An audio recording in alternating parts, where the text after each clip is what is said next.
The 8th annual Rockabillaque is about to get underway this month. It is a celebration of mid-century Americana. Joining me is the event's producer, Simon Cantlin, and Mandy Milstead. She is Miss Rockabillaque 2020, and we have a gorgeous car, which I think when you think of Americana, we do think of our automobiles, don't we? But for the average person, what does a mid-century Americana even mean? Let's start with you, Simon.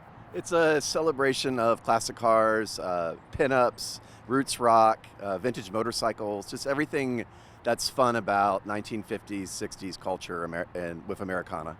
And that's where you come in. You're the Miss Pinup, aren't you? So how did you become Miss Rockabillaque?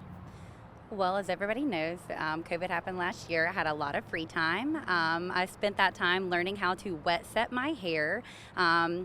I was just stacking up curls and vintage jewelry and clothes that were very flattering to my body that had gained a small amount of weight.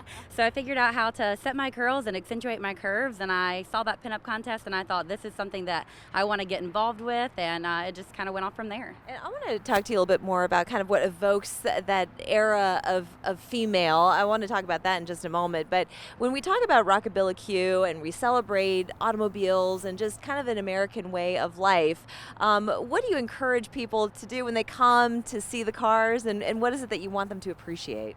I just want them to come out and have a good time. I mean, it's fun for all ages. There's a lot going on. It's an action-packed weekend. There's literally something going on from Friday to Sunday. Everything from a vintage motorcycle show, classic car show, pinup contest, tattoo contest, beard and mustache contest. There's live music all over the neighborhood. Reverend Horton Heat is our headliner. We have ticketed and free events, and it's a lot of fun for the whole family. Yeah, it really is. So let's go back to you, Mandy. And when we talk about the 1950s woman, what does that woman look like? How different is she from the woman of today? Well, let's just start by saying that shapewear was a really big thing. Accentuating your curves was very important, but also making it not overly provocative. So having a beautiful shape but not completely showing it off was the sexy. So honestly, I have a bigger personality than what I would probably been allowed to have in 1950, but I feel like showing off your sexiness without going over the top was a big part of what it was.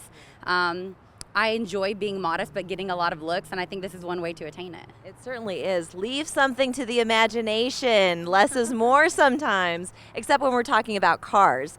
So again, where is the event being held, and what are the times? It's being held at Park Circle. We have a variety of events. We have a kickoff party at Common House Ale Works on Friday. We have Firefly Distillery doing the classic car show on Saturday.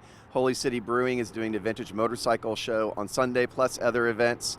It kicks off at 6 p.m. on Friday and goes until 5 p.m. on Sunday. So you're going to be operating on all cylinders at the Rockabillaque event, the 8th annual. I want to thank you both so much. And after the break, we're going to be talking about to the fine gentleman who owns this beautiful specimen behind us. So we're going to do that in 2 minutes. Don't go anywhere.